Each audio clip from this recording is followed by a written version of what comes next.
जैसे जैसे घोड़ा गाड़ी काली घाटी की ओर बढ़ रही थी, ठिठुरन भी बढ़ती जा रही थी। ठंड के अलावा रात को भेड़िए बन जाने वाले क्रेटों का डर सबकी हड्डियां तक जमाए दे रहा था। ये आवाज कैसी है? शायद उधर पहाड़ियों के पार तूफान आया है, जल्दी इधर भी आएगा। हाँ, अरे जल्दी चलो। जैसे जैसे घड़ी की सुई आगे बढ़ रही थी, तांगे वाला और बेरहम होता जा रहा था। तभी पहली बार दूर से आती भेड़ियों की आवाज सुनाई दी और साथ ही तांगे वाला पहली बार बोला, 1 घंटा पहले पहुंच गए। आ गई काली घाटी? और क्या, भेड़ियों की आवाज सुनी को नहीं, इसके आगे से उन्हीं का राज शुरू होवे।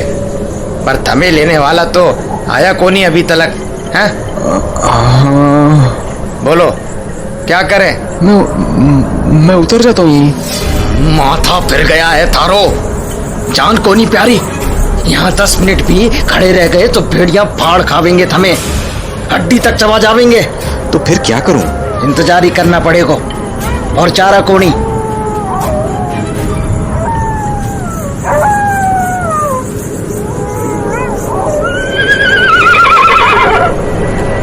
अरे ये तुम्हारे घोड़े को क्या हुआ? ये शाही बग्गी आ गई, उतरो से, यहाँ से आगे वही ले जावेंगे तमें। वो सचमुच शाही बग्गी थी।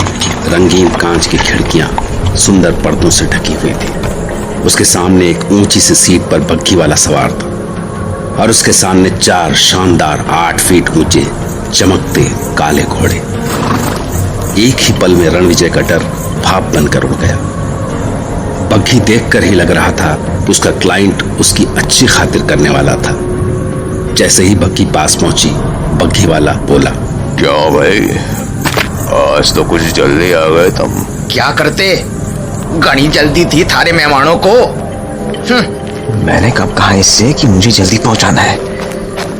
कुछ भी बके जा रहा है। बग्घी वाला आगे बढ़ा और बड़े अदब से रणविजय के सामने झुक गया। हमारे साथ चलो। हाँ चलो। जरा रुको से।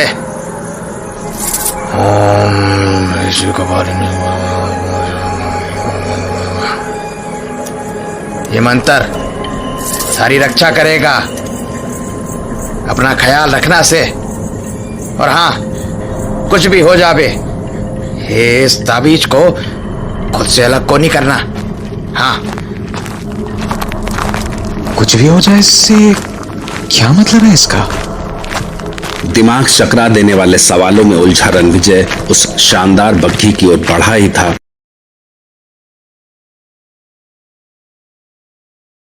कि बग्घी वाले ने उसका हाथ पकड़कर उसे चढ़ने के लिए सहारा दिया। बड़े बड़े पंजों वाली उसकी पकड़ इतनी सख्त थी कि रणविजय की आह निकलने को हुई। अजीब सा था वो। कंधों पर काला सा चोगा डाले, काली पगड़ी और उसके नीचे से झांकती उसकी लाल लाल आंखें। जब वो बोलने के लिए मुंह खोलता था तो उसके नुकीले दांत चांदनी में भी चमक उठते थे। भाई टांगे वाले, सांप का संभाल देना।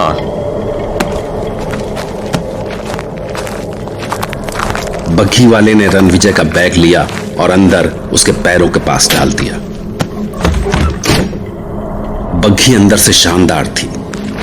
नर्म गद्दीदार सीट्स और मखमली पर्दों के अलावा पैरों के नीचे बिछी मोटी कालीन। मालिक तेरा ख्याल रखने को बोले आप खास मेहमान उनके। सर्दी बहुत है, जरोखे के नीचे बिलायती दारू है, 2 घूंट लगा लो, ठंडी भाग जाएगी। रणविजय ने खुद को सीट पर जमा कर कंबल लपेटा ही था कि तभी चाबुक की आवाज सुनाई दी और बग्घी हवा से बातें करने लगी।